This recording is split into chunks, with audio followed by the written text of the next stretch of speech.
你只要草图丢上去就可以了。所以过去有那一种小孩，幼稚园的，他就画了几张 idea， 然后他爸爸就把它丢出去，就是说我的小孩子的发明，然后后来再把它加值，哇，他小小成为一个发明家。那我们的实验日志的一些记录，我们佐证的一些资料，我们手写的随便一些东西都可以丢到正式性申请，因为它不是一个正式申请，所以它不用经过实质的审查。等到你在12个月，这有一点像国内优先权一样，但是它跟国内优先权不一样，它的正式性申请它不必提 IDS， 它也不会实质审查，它就放在那边。所以你不需要宣誓和声明书啊。甚至连你要诉求的权利范围都不用写，你只要在12个月提出正式申请案，你可以享有在那个当时所递交正式性申请的一个优先权。那12个月如果没有正式提出来，这个案子就放弃掉，而且这个案子不会被公开出来。所以我是觉得说，美国很多他在做高度创投、在融资的这样的民主社会里面。专利的暂时性申请常常就是被拿来作为投入市场上面室温的一个很重要的法律保护的一个程序。那这法律保护的程序上来讲，现在也是各国在发文。我们在承办很多大学的案子，在它还没有正式在跟企业做媒合作的过程当中，它在期刊的发表，它就会先丢了一个暂时性申请，因为它费用很低。那因为这个东西会有12个月的审视期来看，说未来这个发明的可行性啊，你的融资程度啊，你未来商品化的一种评估，那这些东西都会储蓄在你要不要接续正式申请的一种判断。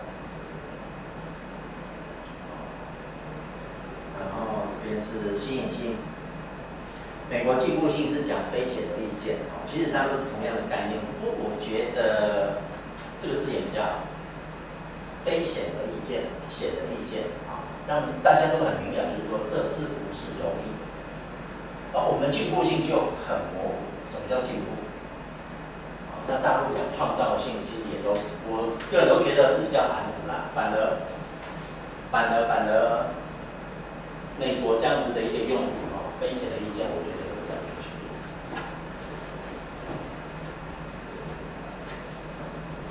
然后美国我们在讲的其实很简单，美国专利法就是讲3条，哪3条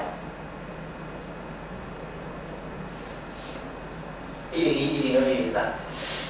还有一个叫做112分2段，第一段就是说明书的说明，第二段就是我们在讲的权利范围，第二段在讲权利范围。所以讲112就是讲说你说明书的内容写到有瑕疵。那112有分第一部分跟第二部分，第一部分是指说明书的本体里面，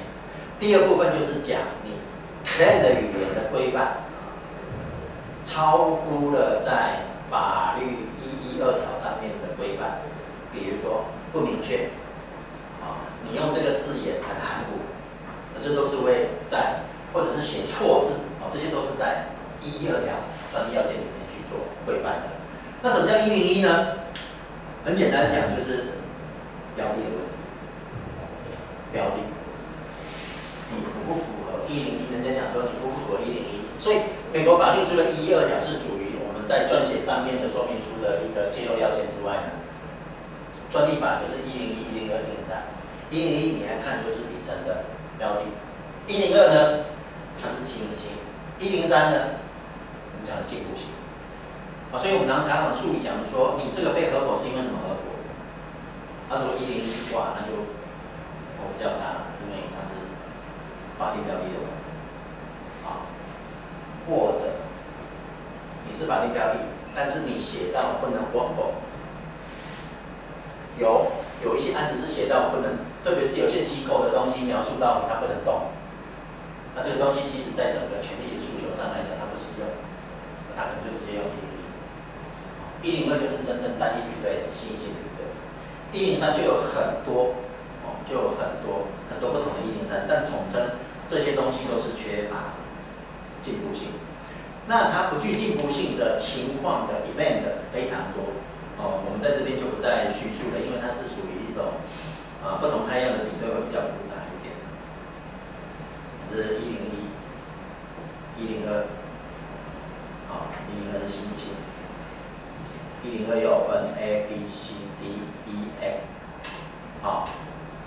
它新颖性的丧失，它会有这样子的可能。好，再来103，好，回到我们刚刚讲的112的说明书是你必须要能够具体的描述，能够让 enable 可能自动，还有也会有所谓的 best model 最佳模式的描述。那112的第2段呢，它是指 claim 的部分，你如果不明确的话，它会要求你指证。好，所以112的第1段其实就是明确、清晰、正确的描述你在说明书的表现方式。好，这些都还好。明确性，还有发明人资格。过去有一个判例是因为驾照发明人这样子被撤销，议题很严重。那现在台湾比较少这样子的一个情况。早期的传统产业，出资者的老板他都希望当发明人，但是美国有一个实际的判例，就是说他在法律争论当中，他有一个发明人被指控说他不是发明人，然后被查他是老板，他把老板叫到法院里面说这一段在讲什么，他讲不出来。他说你不是发明人，他说他不是，他是挂人头。就因为这样子，这个案子就被撤销掉。所以再次证明，诚实在美国的法律上是扮演一个很重要的角色。所以发明的资格，你必须要有一个请求项做出贡献，哪怕是附属项，你都要讲出，某个附属项因为是我提出的概念，所以能够成就这样的发明。但如果你从头到尾都不知这个案子到底怎么样去做一些贡献，你提不出一些具体的理由的时候，那这个就会有一些方面的资格的问题。然后这都是美国的一些具体的 prosecution， 我们刚刚已经有讲过了啦，选择限制啦，然后非最终的 office action 啊，还有 advisory office action 这些我们就跳过不谈了。美国专利的 OA 上来讲的话，我们有2个字眼可以看出这个案子的一个快速的判断。我们不讲内容，如果它是属于objection上来讲的话，东西修改一下就过了。它有一个栏位，它勾选是 objection 那个 rejection 就是它针对专利3第6件来做审查，所以这个必须要抗辩的。objection 上来讲，简单讲就是说，你写的字眼上不明确或者有错字，改一下，只要改一下，它就过。所以我们在审视 office 上来讲，快速觉得我们还没看内容的时候，我们才会看说，是不是有被标注在 objection 上面的栏位？如果有的话，代表这个案子再怎么样都有取得的最佳可能性。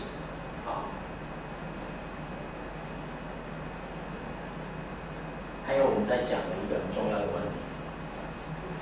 什么叫 new matter？ 什么叫 new issue？ 这个在台湾也是一样，在全世界都一样。不过我还是用英文来跟各位解释。new matter 就是加入新的式样、新的 new matter 其实就是说，在说明书在揭露同时，在申请的同时，你到最后，你不能因为审查的一些抗辩，你额外加说，那我再加一个东西进来。不能，你只能就你原始说明书的本质所揭露的那一栏去做论述跟线索，你不能天外飞来一笔再加一些东西说，那如果这样不行的话，那我再加个东西做限制，不行，这叫做 new matter， 额外加进来叫做 new matter。那什么叫 new issue 呢？ new issue 就比较抽象，比如说我这个发明是为了要达到这样子的可能性，往这个方向的可能性，然后从头到尾你都一直在讲，那审查委也是从这个方向去引经据典去reject你这个案子不具有专利要件，然后你就会发觉说，好像我要是不诉求这个方向，我要是诉求这样子的功能情况之下，那是不是我就能够克服审查委员在这个议题当中所找出的 citation 和我的这样子的论点？所以你把方向的一个诉求再做另外一个调整，这叫做 new issue。你不要有新的 issue 出来啊、那这个东西其实也是不被允许的哦。所以在 new issue 上来讲的话，不管是美国，其实在整个专利的答辩上来讲的话，都不被允许。它不允许加入新的东西，也不允许再改变新的方向。所以呢，我们常常就是要兼顾一件事情，就是说明书我宁可准备的更充分，揭露的更完整，哪怕以后审查委员有不同的见解，我都还可以在这么完整的揭露过程当中，来适度的去做一些限制。那如果没有的情况之下，那就变成是说巧妇难为无米之炊了。你本来就写的不多了，写的东西就很具体了。那到最后你被引用合伙的对比纲来讲的话，你就因为会这样子的理由的充分的有限性，就说啊，那是不是可以加一些东西来改变？那是不允许的。哦，所以不能有 new method 的 new issue。这延展的费用就带过不谈了哈。那这是 advisory of action， 有些东西事实上是你收到的时候，我跟你讲，你必须要延展这样子的一个答辩的可能性，你就必须要先交钱。哦，所以说这个东西不管在时间上，它有一种钱的计算的方法，所以很多没有经验申请美国的申请人呢，他会跳脚，说哦，为什么申请好像无底洞一样？我说本来是其实只要官方有发，只要官方会收，附带理人一定会收，附带人收，代理人一定会收。这些东西都还不是在真正在解决你的抗辩的前提之下，就要跟你收钱。所以我是觉得说，这个东西在未来的国际型的一种所谓的专利的申请策略上来讲的话，拟定专利策略，第一个你必须要了解每一个国家在什么程序所可能产生的费用，因为这个如果你没有拿捏好，其实这个费用真的是，而且还有很多国家哦，大陆也是的，欧洲也是的，在专利还没有程序之前，你都要采延展费。我们有一个客户。欧洲花了好几十万的这个案子还没下来，所以还好几十万不是一次性的，是他申请没下来，然后申请答辩之后，然后那第2年、第3年、第4年、第5年、第6年呢都要储蓄，都要缴什么维持费。对，所谓的维持不像台湾一样，你专利过了才缴年费，很多的国家地区是你在超过那个时间之后，你就要缴维持了，哪怕是这个案子还是在pending状况，你还要缴钱让它维持住。哦，所以各国的这样子的一个程序跟缴费上来讲，这是非常重要的一个。哦，细节部分跟各位比较没有实务上，我就比较跳过去讲。欧洲专利，欧洲专利其实它会有一个很重要的叫做检索报告。欧洲专利申请呢，申请完之后，它会有按照通知，然后在公开之前，它会有检索报告。这些做报告审查委员会下他的 comment， 他认为在检索过程当中找到什么样的对比，他认为你这个对比是属于 X 的、属于 Y 的、属于 A 的。我们之前有讲的一个 report 的那个栏位。那现在大家都其实全世界各国都是发了这样子的他的一些 code。公开之后你会进行实体审查，实体审查当然从开始还没有通知之前，你还是要缴钱的。他在审查过程中要缴钱，审查2年要缴2年，审查3年要缴3年，那这东西就要维护它的存续。假设你的审查通知的话，核准决定，你就把它证书。那这之间，因为你手上有一些资料，我想说细部的介绍，你可以去对一下每一个程序当中它的一些更 detail 的一些，包括费用啊、时间啊、组件啊，最主要是掌握它的时间性。这个我就不再提出了。按照通知之后，那在整个这个报告当中，我比较建议的就是说，其实在欧盟的审查上来讲的话，这样子的一个检索报告，对于后续我们要进行这个案子的深化、进行实地审查的判断上来讲的话，起到某种程度的一些参考性。好，所以检索报告要善用利用，就是说我们花了一些钱，然后请专利的审查委员给予我们客观上面的对比，来告诉我们这个案子到底接下来发展的一种可行性。好，欧洲申请第3年起就是要开始要缴那个维持费的，等到进入国家阶段，一个国家免费依据组织强判。好，所以 PCT 跟欧盟也是一样哦，它在审查上来讲的话，它决定这个案子要给你的，那是 PCT 给你的，那是 EPC 给你的。欧盟或者 PCT 组织给你的只是一个国际审查的阶段，或是一个非进入国家实体的一种所谓的审查的见解。所以专利它还是终究回归到什么？回归到一个叫做属地处理。你透过欧盟进去申请的你进行获准的，你要指定，因为你申请的时候到时候就要指定，你要指定会员国，你指定全部会员国，那费用都不一样。那一旦过了之后，你才能指定，指定之后你要把你的权利范围做他国的语言上面的 translation，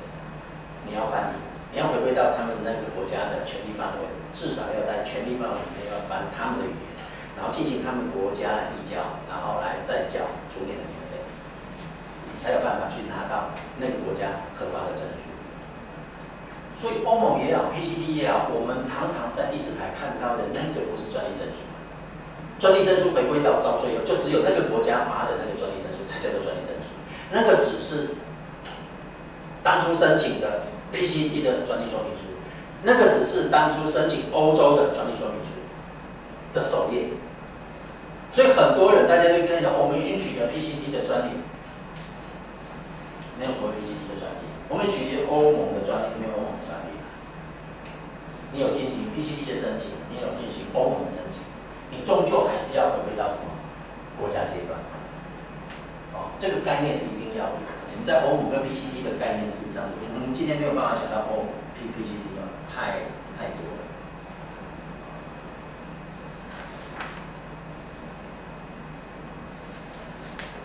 PCT 上来讲的话，就这几个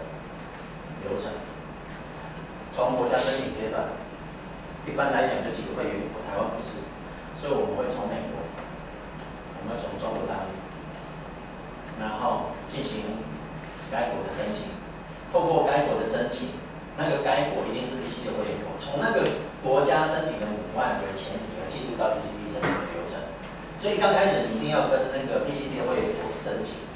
我这个是以中国的，因为当初去北京10几年前。北京有召开一个类似帮助台湾企业进行 PCT 递交的程序，它针对里面的是台商，然后我们去，然后谈，然后发觉，感觉上政治议题还蛮浓厚的他一直把台湾认为就是说你是台湾的，那你是中国的一个省所以你进行我们 CN 的申请，你就可以进到 PCT 的申请。那其实我们是WTO 的会员国，你不用进中国申请。从美国进去也是可以，但是唯独是什么？你不用翻译那这个 Word 只要繁体转简体就丢出去了。那丢出去，你进到 PCT 申请也是丢什么？也是丢中文，因为中国本身就是会员国，它有中国的检索和审查的单位，所以它这个程序上来讲是不需要做翻译所以实务上来讲的话，只要你这个是会员国进入国家申请。都可以进到第2阶段叫 PCT 审理那本国就是很多嘛，就是中国也是，美国也是就是只要是 PCT 的专利局申请的，你可以受理 PCT 的申请，然后就你递交那个国家的语言来申请 PCT 的程序，缴纳相关的费用，而且你可以有效的指定所有在 PCT 里面所涵盖的国家。然后接下来就是这是在12个月，也就是说。会员国申请到 PCT 申请你分超过12个月，然后在第16个月时候呢，你会收到一个国际检索报告书面意见，然后这个呢是由指定的国际检索单位做出的国际检索报告，已及有关专利性的书面意见。所以假设你从中国递交，你可以从中国进 PCT，16个月之后你可以收到中文的这些东西出来。好，那你在第18个月就是国际公布。为了便利记忆性上来讲，这个就有点像早期公开一样，从申请日起算18个月。由世界自由财产组织规定格式和语言公布 PCT 申请。你当初用中文在中国进行申请，只要在12个月里面进行中国的会员国的 PCT 递交，你会在16个月的时候拿到中文的检索报告及书面意见，然后你把你18个月的时候把当初递交的中文的专利说明书把它publish出来，然后在第22个月你就会。这是选择性的，就是说你可以跟国际初步审查，要求国际初步审查。申请人可以要求国际初步审查单位经对修改的国际申请的专利做出进一步的评价。因为在第16个月的时候，我们已经收到他的检索报告，他的 comment， 所以你大概知道你要不要修改，你有没有机会。所以你可以在22月的时候，你再提出你应去18个月的检索报告及书面意见，你适度的修改这些，所以它这个是可调性的，就是说你在这边就决定修改有没有意义。如果你修改不会过的话，那你这个案子就不会继续走下去。或者是说你认为你都不用修改，所以它是可选择性的。你又不用修改的话，你是要求就原始的专利说明书来进行审查。如果你觉得这个审查的比对，他是觉得有适度的参考，原始的权利范围可能不太会过的情况之下，你可以做适度的润饰跟修改权利范围，在22个月之前，你提出一个叫做初步审查。然后接下来，你到28个月的时候，你会收到国际初步审查报告，决定是否启动国家阶段。这个就是第16个月给你的意见。这个时候你要不要修改权利范围？你要修也可以，不修也可以。你在这边提出你的国际审查的要求，在这个就写下来。在第28个月期间之内，你的国际初步审查报告就是决定你这个案子会不会过。如果不会过，这个案子其实到这边就死掉了。如果会过的话，还是回归到在这之前叫做什么？国际阶段。国际阶段。然后国际阶段的审查上的依据是一定会去国家阶段的一个授权与否，它是会依据国际审查阶段的一个结果，所以你必须要到国家阶段里面进行什么事情，缴钱啊，因为他就跟你讲这边可以过了嘛，但是在这之前都是叫做 PCT 的国际审查程序，国际审查程序，它没有所谓取得国际专利。国际专利没有这个字眼 ，PCT 在这个阶段之前，它是借由国际审查的程式来进行到会员国里面进行该属地当中该缴年费、该领证书、该做什么事情该做的情况之下，而进而来分批取的那个国家该有的证书。所以你如果在这边你取得的国家你没有进行递交的话，你不能拿这个。28个月公开就是说，我已经授予 PCT 的专利，全球的专利我都取得专利，不是这样的论述。你只是一个证明，就是说你可以从国际阶段跃到国家阶段来取得该国的专利保护。所以这个阶段当中，你必须要主张你未来想要在那个国家取得专利的递交的程式，必须要那个程序，你必须要去缴钱、缴年费、维持费，后续的这些东西才能够得到这个专利国家的这个国家的一个专利保护。这个就是我们的 PCT 专利合作条约当中一个典型的一个流程。我比较可惜的是，台湾厂商很少做 PCT 的申请，我一直觉得很奇怪。然后费用也不会真的会比较多，但是全世界就是大陆落实 PCT 申请是最多的。然后就是快速跟各位讲一下。那大陆其实也没什么好讲，跟台湾差不多啦。日本的专利上就比较实务上来讲的话，就是他们的期限比较不一样。新型它发明也是一样20年，那新型的话是公告期6年，新式样注册期15年。韩国也是一样，发明是20年，新型是公告期12年，但是它2007年以后改了登记制。所以这个东西其实有道理。新型专利的探讨，一直以来它会有一些变革啦，跟地区国家当中对于这样子的一个太阳上来讲的那一种可能性。我还是回到就是说必须要检讨啦，因为弊大于利的时候，代表这个法的适法性已经必须要再重启公听，看是不是对各界的一个影响，它的负面正面的取舍。所以有一些国家它的年份不一样，它的制度不一样，甚至有一些新型社审查，甚至像美国它根本就没有新型，英国就只有发明新式样。然后它新式样是注册期5年，可以延展4次，这比较特例的啦。因为我是觉得它是有效的时间来去看这个专利程序的价值。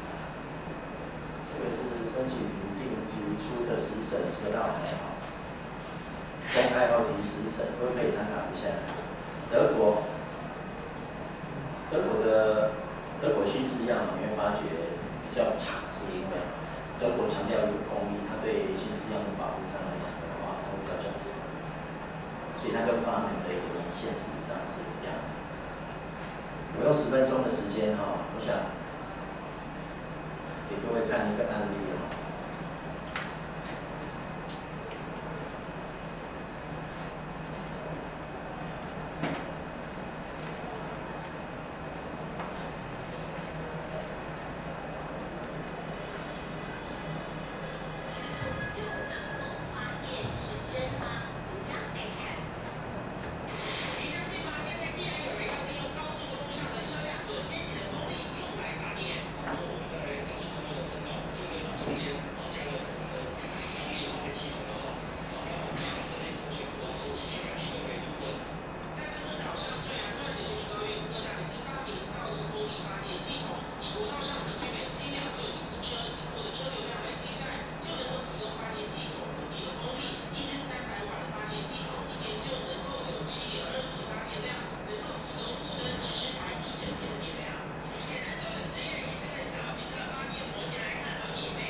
这个是刚刚demo那个专利，为什么是新型？其实对一个风力发电，其实坦白讲，风力发电是一个很成熟的一个载体。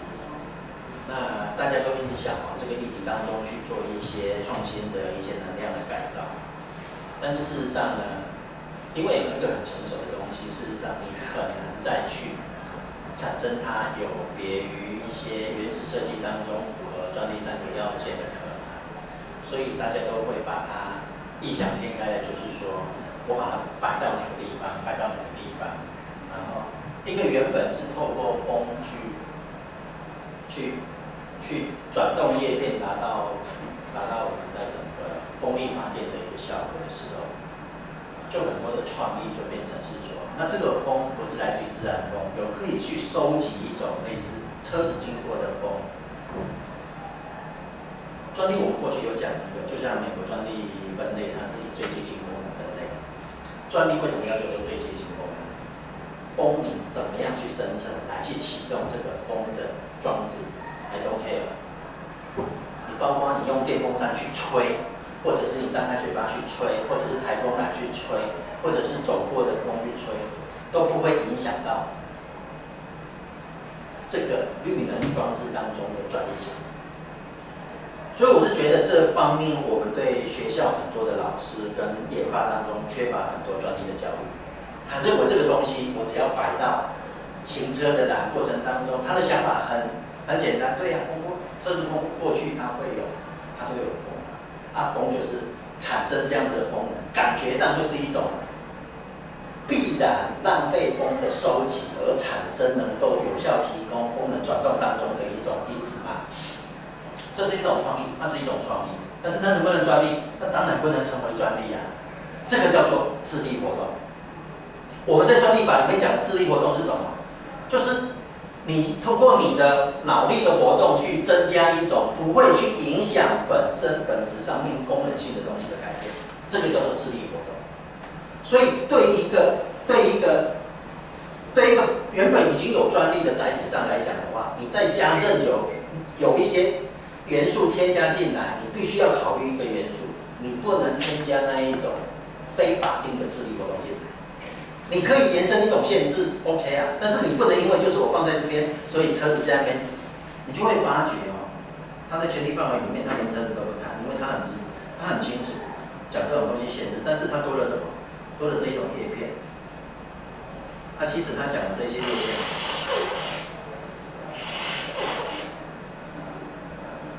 都是很细致的东西。它讲这些叶片都是很细致的东西呀、好，我们来看一下它地风导风板、第二导风板，还有它本身的什么风力发电机，我们直接来看图。其实它就是一个很简单的东西。